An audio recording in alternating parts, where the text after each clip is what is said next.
Pemirsa, hasil survei terbaru Indikator Politik Indonesia merilis elektabilitas Anies menyalip Ganjar, sementara Prabowo unggul dengan mengalami stagnasi di angka 45,22%.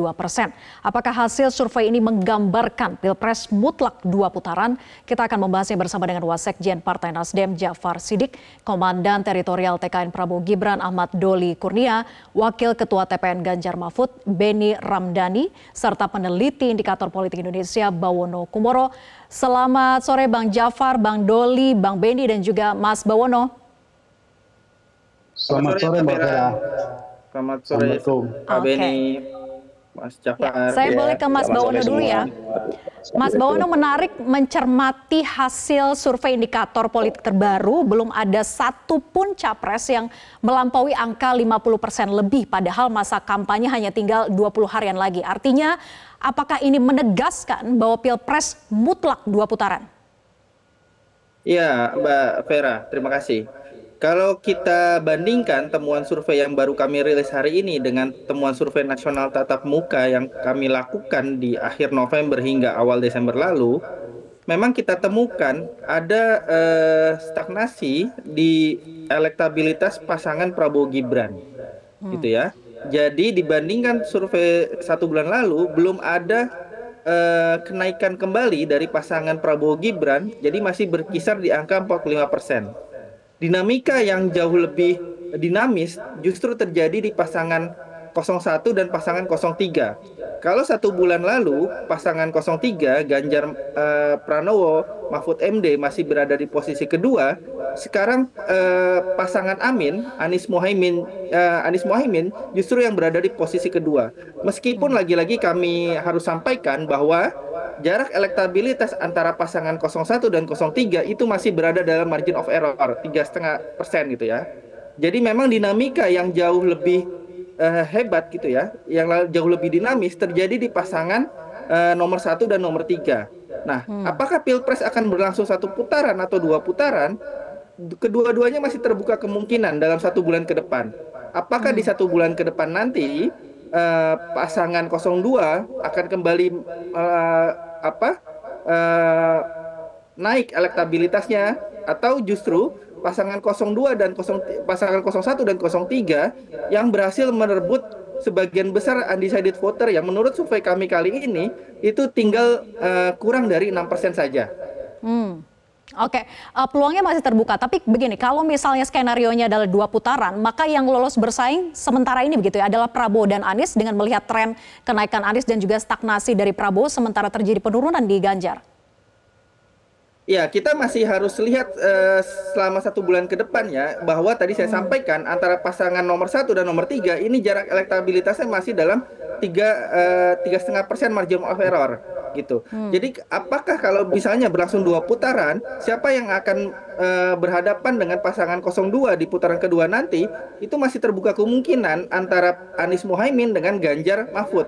Meskipun hasil survei hari ini mengatakan bahwa pasangan Anies Mohaimin itu lebih unggul dari pasangan Ganjar Pranowo dan Mahfud MD. Tapi kalau dari ketiga paslon, siapa yang sebetulnya memiliki basis pemilih yang kuat? Mengingat variabel penentu adalah tingkat kemantapan pemilih dan menggunakan hak suaranya untuk datang ke TPS. Ya, kalau kita lihat misalnya di 3 pasangan calon ini sebenarnya masing-masing sudah memiliki strong voter yang sangat tinggi gitu ya. Kalau kita lihat data survei hari ini juga, rata-rata strong voter dari ketiga pasangan calon ini sudah mendekati 80%. Artinya masih cuma sekitar 15% saja, 10-15% saja dari komposisi pemilih dari ketiga pasangan calon ini yang mengaku masih membuka kemungkinan untuk berpindah pilihan nanti di hari pemilihan. Dan juga kita perlu cermati adalah bagaimana dinamika di pemilih Pak Prabowo dan juga di pemilih Pak Jokowi di 2019 lalu selama 1 bulan ke depan. Apakah misalnya akan semakin banyak pemilih Pak Jokowi di 2019 kemarin yang akan punya intensitas mendukung Pak Prabowo Gibran, atau juga apakah pemilih Pak Prabowo di 2019 yang akan lari ke Anies Mohaimin itu masih akan terus terjadi akibat misalnya kekecewaan eh, keputusan politik Pak Prabowo bergabung dengan pemerintah Pak Jokowi atau dengan menggandeng Mas Gibran sebagai pasangan calon beliau. Oke, tapi untuk tren pemilih yang paling lemah tuh ada di mana? Nah, kalau kita lihat tren pemilih sebenarnya masih ketiga pasangan calon ini kalau kita lihat dari data survei hari ini memang Pak pasangan 02 itu apa orang mereka yang mengaku masih mungkin mengubah pilihan gitu ya. Oke. Atau membuka kemungkinan untuk mengubah pilihan itu agak sedikit lebih besar di pasangan 02 ketimbang di pasangan 01 dan 03. Tapi Oke. memang kalau kita lihat secara umum overall strong voter ketiga pasangan calon ini sebenarnya masih sudah cukup kuat gitu.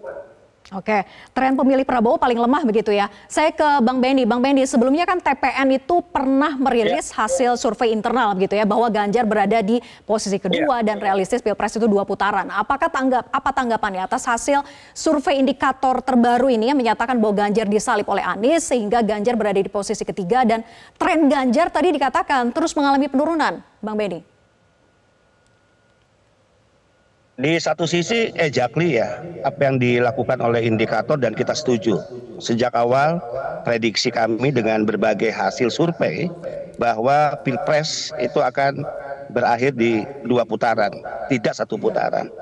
Nah, saya khawatir ini tiba-tiba ya akan ada yang stroke, ada yang mencret karena ambisi politiknya jelas sejak awal melakukan setting, melakukan framing by design seolah-olah Pilpres akan ya berakhir dengan 1 putaran. Nah, kita tidak memiliki kekhawatiran apapun sejak awal ya. Saya salut dengan indikator ya, mampu mempertahankan kesolehan intelektual, istilah saya. Kesolehan intelektual untuk menggunakan kemampuan akademisnya ya secara saintifik dengan survei terakhir yang menyimpulkan bahwa Pilpres ya akan berlangsung 2 putaran. Walaupun dalam hal lain ketika menempatkan pasangan Ganjar Mahfud di urutan ketiga dan Anies Baswedan di urutan kedua, nah menurut kami terpeleset ya karena hasil survei internal kami menempatkan bahwa sekalipun Prabowo Subianto ya ada di atas itu hanya selisih 2% dengan pasangan Ganjar dan Mahfud. Jadi 2 putaran ini keniscayaan yang tidak bisa dihindari.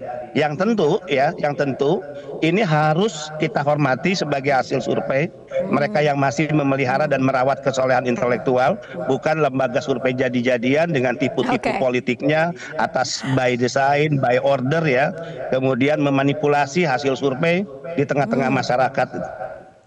Oke, nah tadi Bang Benny sempat menyinggung soal ambisi by design 1 putaran. Saya ke Bang Doli. Bang Doli, apakah skenario 1 putaran masih akan terus diupayakan terjadi oleh kubu 02 walaupun belum mencapai 50% lebih sampai dengan saat ini hanya tinggal 20 harian lagi nih masa kampanyenya? Ya, jangankan kami, Mbak. Rakyat itu sudah membaca dan mengetahui sejak awal kok. Saya ini ke tidak Bang lepas Doli, dari mohon maaf. ambisi. Yang ditanya siapa? Yang ditanya Saya siapa? ke Bang Doli, Bang Benny, mohon maaf. Oh ya, silakan. Ya, Bang Doli silahkan, Bang Doli. Ya, jadi saya kira kalau dalam kompetisi, ya semua orang kan atau semua ikut berkompetisi ingin meraih kemenangan, ya kan? Dan sekali putaran itu saya kira bukan hanya ucapan dari 02, ya di dalam berapa kali pertemuan juga 01, 03 juga pernah mengucapkan itu. Ya siapapun yang ingin ya meraih kemenangan. Jadi saya kira itu biasa-biasa saja. Nah kemudian yang kedua, kita ini kan masih sisa ada 29 hari lagi ya.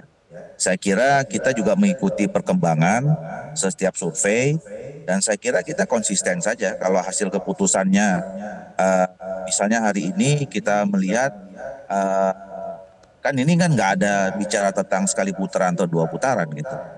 Yang kita lihat di sini hasil surveinya Prabowo ada di 45% gitu ya. Kemudian pasangan 01 naik melampaui di 03 dan 26%, 03 menurun kan kira-kira begitu ya. Nah, jadi kami masih bekerja semaksimal mungkin ya. Kita siap dengan skenario apapun. Kita target sisa 20-an hari ini terus bekerja maksimal. Mudah-mudahan bisa sekali putaran. Kalaupun misalnya nanti ada 2 putaran, ya kita siap juga aja, gitu. Jadi nggak ada masalah, gitu. Yang penting sekarang tren kita terus positif. Oke. Ya, semua jaringan kita bekerja secara maksimal. Oke, jadi tidak memaksakan 1 putaran, tapi siap juga dengan 2 putaran, begitukah? Ya. Bukan, Singkat saja, Bang Doli. kita kerja sekali putaran, ya kan? Oke. Ini loh, sekali kita siap dengan skenario apapun, yang penting menang, gitu loh. Bahwa sekarang kita punya skenario sekali putaran, sekarang kita sedang upayakan sampai sisa 20 hari lagi. Oke. Ya kan? Jadi nanti saya akan lempar ke Bang Jafar juga untuk menanggapi hal ini. Bang Doli, sayang sekali kita harus mendengarkan kumandang azan usai jeda, Bang Doli ya. Kita lanjutkan, tetap bersama kami di Prime Time News. Kita lanjutkan perbincangan, saya ke Bang Jafar ya. Bang Jafar, kalau tadi kubu 02 katanya memang masih mengupayakan untuk 1 putaran, tapi juga siap dengan skenario 2 putaran. Nah, kalau tadi juga sempat disinggung oleh Bang Doli bahwa semua pihak menginginkan 1 putaran. Benarkah demikian bahwa Timnas Amin pun juga tetap punya keinginan 1 putaran atau realistis saja dengan 2 putaran? Bang Jafar? Halo. Audionya? Halo, Mbak. Oke, silakan. Halo, Mbak Vera. Dalam kontestasi pemilu tentu saja semua tim ingin segera menyelesaikan kemenangan. Maka kemudian strateginya tentu saja ada yang melakukan bandwagon effect seperti yang dilakukan oleh 02 sehingga menginginkan 1 putaran. Tapi melihat hasil survei indikator hari ini, tentu saja kita akan melihat bahwa ini akan menuju ke putaran kedua. Untuk hasil survei ini, pertama tentu kita apresiasi, kita melihat bagaimana rakyat semakin memberikan apresiasi terhadap pasangan Anies Muhaimin sehingga dari waktu ke waktu hasil surveinya terus meningkat dan terus saya rasa akan bisa masuk ke putaran kedua. Apalagi kita melihat undecided voternya yang semakin tipis dari 6%, jikalau harus 1 putaran tentu saja 6% itu harus semua diborong oleh pasangan nomor 2 dan itu menurut saya sesuatu hal yang sangat mustahil. Nah, di Indonesia pernah terjadi 1 putaran itu ketika 2009 saat itu Pak SBY sebagai presiden, sebagai petahana sedang sangat berkuatnya. Sementara hari ini tidak ada satupun petahana dari 3 kandidat ini. Semua punya latar belakang yang berbeda-beda, semua punya latar belakang jejak kinerja yang bagus, maka menurut saya proses ini akan menuju ke putaran kedua dan kemudian di putaran kedua kita akan melihat bagaimana terjadi migrasi, perpindahan dan kemudian rakyat yang semakin cerdas ini akan menilai mana pemimpin yang memiliki genuinitas, otentikitas untuk kemudian bisa memimpin Indonesia di masa depan. Maka sekali lagi apresiasi besar kita terhadap rakyat Indonesia terhadap pilihan-pilihan melalui survei ini. Begitu Mbak Vera. Oke, nah Bapak-Bapak berikutnya kita akan putarkan pernyataan dari Erlangga Hartarto terkait dengan pembagian bansos dan warga diminta berterima kasih kepada Presiden Jokowi. Kita simak berikut ini. Terima kasih nggak Bu sama Bapak Presiden? Terima kasih. Jadi tolong Ibu bicara terima kasih Pak Jokowi, tolong direkam. Bisa? 1, 2, 3. Ya, nah kemudian kita putarkan tanggapan dari Ganjar Pranowo soal bansos yang seringkali dipolitisasi oleh incumbent dan pendukungnya. Kita simak berikut ini. Bansos selalu mendapatkan ruang terbaik di dalam pemilu. Apa yang terbaiknya? Politisasi. Maka yang seperti ini, si bansos kemudian direbut banyak orang. Maka mesti dikelirkan, mesti dijelaskan. Nah biasanya dalam konteks saya sebut boleh incumbent, akan memanfaatkan seluruh kebijakan yang menjadi klaim dari kelompok incumbent. Dan itu sebenarnya biasa. Tugas kita adalah menjelaskan kepada mereka bahwa itu kebijakan nasional dan bukan individu. Sehingga proses pencerdasan mesti dilakukan, proses perapian. Oke, saya ke Bang Benny ya. Bang Benny, apakah yang dimaksud oleh Ganjar, incumbent dan pendukungnya yang mempolitisasi bansos itu adalah para menteri Pak Jokowi yang sekaligus tim Ses 02 yang dimaksud? Anda harus percayalah bahwa Anda harus percaya bahwa masyarakat kita ini kan sudah cerdas secara politik.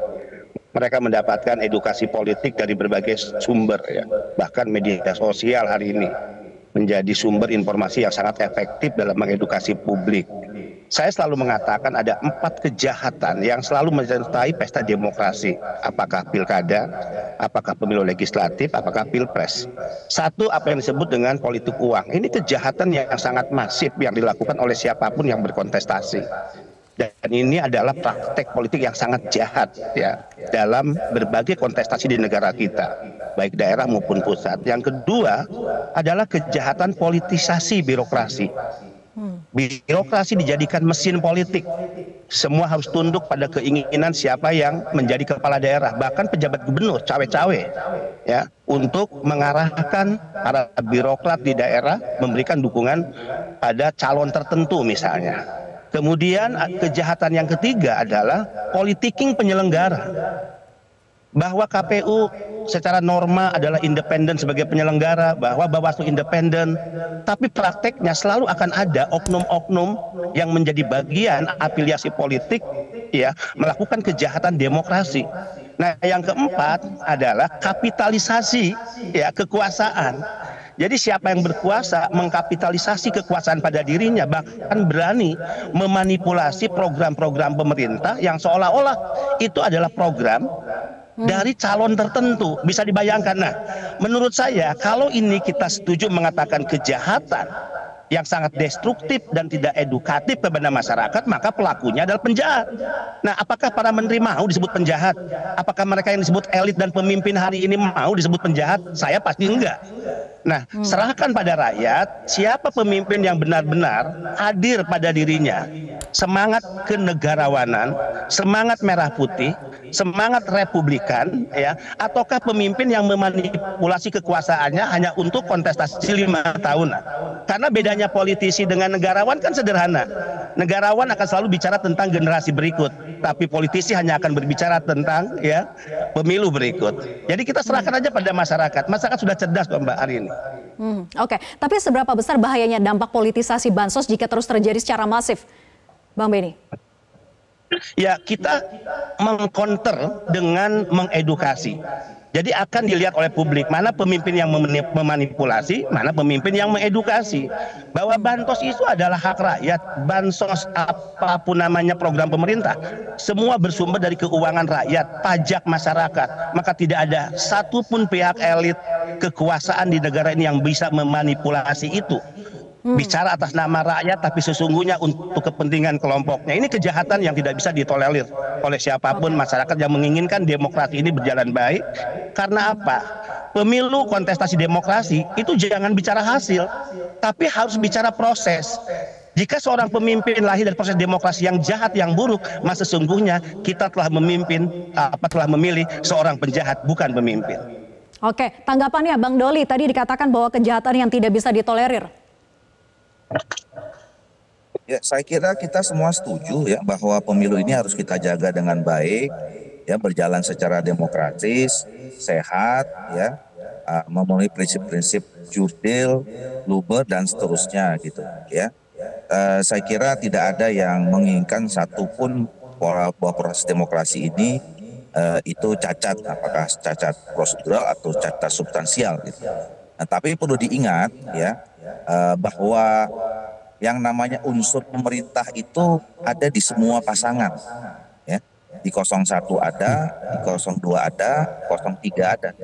Bahkan kalau bicara tentang menteri sosialnya itu ada di 03. Dan kita semuanya masing-masing partai politik ini juga punya gubernur, punya punya bupati, punya wali kota. Jadi semua kalau bicara tentang soal potensi kejahatan ya, kita semua bisa punya potensi untuk melakukan kejahatan dan kecurangan. Nah, tinggal komitmen kita saja. Semuanya kalau kita komited untuk menjaga proses demokrasi ini secara baik, ya itu akan tidak mungkin bisa terjadi. Gitu. Oke, saya kira tanggapannya, tanggapannya Bang Benny tadi dikatakan bahwa Mensos itu sebetulnya kan ada di 03 dan semua pihak punya potensi kejahatan gitu di dalam unsur pemerintahan. Kan kembali kepada siapa yang menduduki posisi kekuasaan, yang memiliki jabatan, apakah dia melakukan abuse of power atau tidak, kan itu aja. Pernah nggak Ibu Mensos mengatakan bahwa ini program PDI Perjuangan, saya adalah petugas partai, ya bansos adalah ide besar dari PDIP. Enggak tuh, ya. Beliau selalu mengatakan ini program pemerintah dan seterusnya. Demikian juga dengan pejabat-pejabat yang dari pasangan Ganjar Mahfud ya, yang ada di kekuasaan hari ini. Jadi kembali setujulah dengan apa yang Mas Doli. Kita kembalikan aja kepada publik untuk menilai, karena toh publik nggak bisa dibodohi dan praktek tipu-tipu politik udah memuakan rakyat lah hari ini. Oke, saya ke Bang Jafar. Bang Jafar, politisasi bansos yang dilakukan secara terang benderang di hadapan publik, apakah dari kubu 01 merasa dirugikan dengan upaya-upaya politisasi dengan memobilisasi dukungan? Pertama, Mbak, harus kita clearkan bahwa bansos itu merupakan hak rakyat. Asalnya pun dari uang rakyat, dari pajak rakyat, dari semua bersumber dari rakyat, yang kemudian tugas pemerintah dalam hal ini adalah manajemen keuangan itu dan mengakselerasinya menjadi program. Ada salah satunya namanya bansos. Maka kemudian tidak ada yang bisa mengklaim atau meminta rakyat mengucapkan terima kasih kepada siapapun. Kenapa? Karena itu memang haknya rakyat. Tidak seharusnya rakyat mengucapkan terima kasih. Nah, maka kemudian bansos ini kita netralkan menjadi, kalau itu program pemerintah, sebagaimana tadi Bang Doni menyampaikan, ketiga capres ini memiliki unsur pemerintah, memiliki unsur dalam pemerintahan yang sekarang. Yang kedua, kalau kita berkaca dari hasil survei indikator hari ini, salah satu faktor yang membuat tingginya kepuasan terhadap Presiden atau Pak Jokowi adalah bantuan berupa bantuan langsung atau bansos itu kepada rakyat, yang kemudian dianggap atau dicitrakan itu melekat kepada Presiden. Ini yang harus kita clearkan kepada Pak Jokowi, itu yang harus kita clearkan, harus kita tunjukkan bahwa bansos ini adalah hak rakyat yang diatur oleh pemerintah sedemikian rupa untuk apa? Untuk meningkatkan kehidupan rakyat yang hari ini ekonominya sedang tidak baik-baik saja, begitu Mbak. Jadi tidak perlu dilakukan politisasi, tidak perlu melakukan klaim terhadap itu, karena memang itu hak rakyat, bukan sesuatu yang sangat luar biasa kemudian untuk diklaim secara politik. Itu Mbak Vera. Oke, tanggapan ya Bang Doli, bahwa tidak seharusnya rakyat mengucapkan terima kasih pada Presiden karena memang sudah hak rakyat untuk mendapatkan bantuan. Ya, menurut saya kita juga jangan mengajari rakyat itu tidak tahu berterima kasih juga. Memang itu hak rakyat, ya. Dan perlu diingat, bansos ini bukan mau jelang pemilu aja, ya. Ini hampir setiap tahun dilaksanakan, bahkan setahun beberapa kali dilaksanakan. Dan itu yang juga membuat rate-nya Pak Jokowi saya kira cukup baik, karena memang rakyat merasa terbantu. Jadi jangan tiba-tiba kemudian ada bansos menjelang pemilu, Pak Jokowinya kalau selama ini berterima kasih sama Pak Jokowi, sekarang tiba-tiba nggak perlu berterima kasih sama Pak Jokowi gitu. Jadi menurut saya biasa aja, kan gini nggak ada juga dibuktikan. Emang ada terbukti bahwa itu membawa capres dan cawapres, kan enggak. Ya, ini kita mau menyampaikan kepada rakyat, dikasih ada kebijakan pemerintah sekarang yang presidennya adalah Pak Jokowi untuk membantu rakyat gitu. Jadi jangan juga dipandang negatif kalau kita mau berterima kasih sama Pak Jokowi gitu loh. Ini program yang udah berpuluh-puluh kali dalam 10 tahun ini dilaksanakan. Nah, kenapa tiba-tiba sekarang diajarin rakyat nggak boleh terima kasih? Kan aneh juga gitu. Itu nggak mendidik menurut saya. Oke, saya ke Mas Bawono. Mas Bawono, apakah bansos dari pemerintah ini memiliki efek yang signifikan terhadap elektoral capres jika dipolitisasi untuk memobilisasi dukungan masyarakat? Terlebih dalam survei kan juga ada dukungan begitu ya, kepuasan terhadap kinerja Presiden dengan diberikannya bansos. Ya, begini. Jadi pemberian bansos ini tidak ada dampak langsungnya gitu, dampak secara langsung. Kalau kita berbicara dampak langsungnya ya, terhadap pasangan calon tertentu. Tapi temuan survei kami ini mengatakan gitu ya, menunjukkan bahwa salah satu hal yang menyebabkan tingkat kepuasan terhadap Pak Jokowi itu berada di angka 75% atau tinggi seperti saat ini adalah bantuan sosial yang dipandang oleh publik, dipandang oleh masyarakat itu merata gitu ya. Itu salah satu alasannya. Di samping juga ada alasan-alasan lain, misalnya soal infrastruktur dan sebagainya. Nah, bansos ini kan sebenarnya juga instrumen yang sah bagi pemerintah untuk membantu publik sehingga memiliki kemampuan katakanlah daya beli dan resilience terhadap tingkat inflasi dan sebagainya. Dan jangan lupa kita ingat bahwa inflasi dengan approval rating itu memiliki keterkaitan. Itu sejak era pemerintahan sebelum Pak Jokowi juga itu sudah terjadi. Kalau misalnya inflasinya tinggi, maka approval rating dari presiden itu akan tertekan. Begitu sebaliknya, kalau inflasi rendah, maka tingkat approval rating presiden itu akan tinggi. Nah, inilah memang yang dijaga oleh Pak Jokowi. Saya kira approval rating yang tinggi ini salah satunya dengan pemberian bansos tadi, pembangunan infrastruktur juga yang dikebut oleh Pak Jokowi sehingga approval rating beliau itu terjaga. Oke, jadi instrumen bansos yang dipolitisasi bisa saja memberikan efek, tapi belum tentu signifikan begitu ya, Mas Bawono? Ya, efeknya tidak langsung, Mbak, gitu. Karena misalnya approval rating Pak Jokowi yang tetap terjaga dalam kondisi yang baik, tinggi, itu tentu mungkin akan berdampak positif terhadap pasangan Prabowo Gibran misalnya, yang selama ini memang memposisikan diri sebagai keberlanjutan dari pemerintahan Pak Jokowi. Jadi efeknya tidak langsung gitu, dan juga itu sebagai penjaga approval rating dari Presiden Jokowi. Oke, menjaga approval rating. Silakan Bang Benny ingin menanggapi. Ya, begini, saya mencoba mendamaikan ya pandangan tadi Bung Doli dan juga dari tim 01. Ya, memang kami ditugaskan oleh Pak Ganjar dan Pak Mahfud untuk sebagai tim calon presiden terpilih ini untuk mendamaikan kedua belah pihak yang selalu berseteru. Tadi kan awalnya dari video Pak Erlangga. Saya ingin melihat dan meletakkan persoalan ini secara fair. Kalau melihat video sepenggal tadi, tidak ada upaya politisasi atas bansos. Hanya Pak Erlangga mengajak rakyat itu berterima kasih. Kalau itu biasa, saya setuju dengan Pak Doli. Kita nggak boleh kufur nikmat lah. Di luar kita berterima kasih pada Allah atas nikmat rezeki apapun, ya tentu dalam hal ya pemerintahan kepada pemimpin yang mengeluarkan kebijakan-kebijakan baik untuk rakyat, ya kita berterima kasih gitu.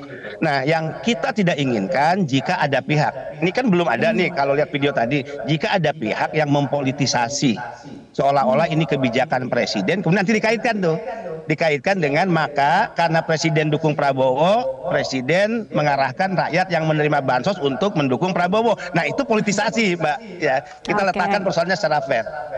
Tapi yang jelas kita tidak akan pernah setuju jika ada politisasi terhadap program pemerintah apapun namanya. Ya. Tapi kalau berterima kasih haruslah, kita nggak boleh kufur nikmat. Oke, baik, terima kasih Bapak-Bapak sudah bergabung sama kami di Prime Time News. Jelajahi cara baru mendapatkan informasi. Download Metro TV Extend sekarang.